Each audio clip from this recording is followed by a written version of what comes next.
नमस्कार। आज हम एक छोटा-सा ब्रीफ वीडियो बना रहा हूँ, जो परीक्षा की दृष्टि से अत्यंत ही महत्वपूर्ण है। भारत में मानसून से संबंधित कुछ प्रश्न हैं। भारत के किस क्षेत्र में मानसून सर्वप्रथम आता है? तो पश्चिमी घाट। भारत के किस क्षेत्र में मानसून सर्वप्रथम आता है? पश्चिमी घाट। कौन सा भारत का सबसे अधिक आर्द्र स्थान है? तो मासिमराम। क्यों? क्योंकि यहाँ सबसे ज़्यादा बारिश होती है। भारत के किस क्षेत्र में न्यूनतम वर्षा होती है? तो लेह में सबसे कम वर्षा होती है और सबसे ज़्यादा वर्षा मोहसिन राम में। भारत में सर्वाधिक वर्षा किस मानसून से होती है? तो उत्तर पश्चिमी मानसून। ये अरब सागर से उत्पन्न होता है, वहाँ से हवाएं चलती है, जिसके कारण उत्तरी पश्चिमी मानसून के कारण हमारे भारत में सर्वाधिक वर्षा होता है। निम्नलिखित में से कौन सा एक कारण पृथ्वी की सतह पर तापमान के वितरण को प्रभावित नहीं कर सकता? तो दिन की अवधि प्रभावित करता है।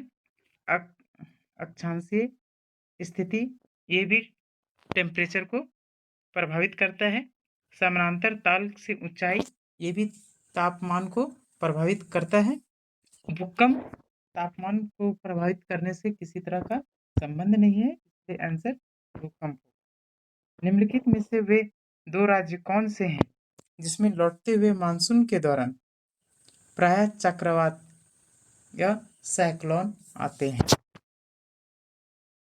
तो आंध्र प्रदेश और उड़ीसा ऐसे दो स्टेट हैं जो जहां पर लौटते हुए मानसून के दौरान साइक्लोन आते हैं। आगे प्रश्न नंबर 7। दक्षिण पश्चिमी मानसून सर्वप्रथम भारत के किस राज्य में प्रवेश करता है?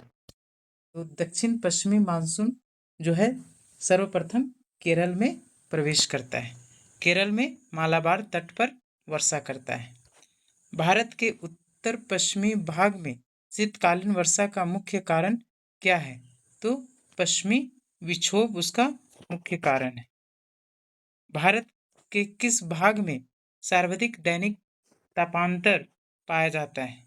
भारत के किस भाग में सबसे ज़्यादा दैनिक तापांतर पाया जाता है, मतलब सबसे ज़्यादा ताप और उस तापांतर मतलब ताप में अंतर पाया जाता है? तो राजस्थान के मरुस्थलीय क्षेत्रों में। वहाँ का टेम्परेचर बहुत ही अधिक होता है। दिन में अधिक गर्मी तो रात में ठंड अत्यधिक ठंड हो जाता है।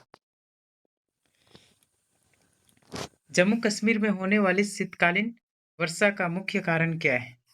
तो पश्चिमी विक्षोभ के कारण जो है जम्मू कश्मीर में शीतकालीन वर्षा होती है। भारत में वर्षा का औसत कितना है? तो 120 सेंटीमीटर वर्षा का औसत है भारत। ग्रीष्म काल में आने वाले तूफानों को निम्नलिखित में से किस राज्य में काल वैसाखी कहा जाता है? ग्रीष्म काल में जो आने वाला जो तूफान आता है उसको किस राज्य में काल वैसाखी के नाम से जाना जाता है? तो पश्चिम बंगाल। इसे नार्वेस्टर भी कहा जाता है। ये असम और पश्चिम बंगाल में आते हैं नार्वेस्टर, जिसे काल वैसाखी के नाम से जाना जाता है। भारत में सर्वाधिक वर्षा मोहसिन राम में होती है। ये भारत के किस राज्य में? केरल, मणिपुर, मेघालय और त्रिपुरा। आंसर आप कमेंट बॉक्स में दीजिए। धन्यवाद।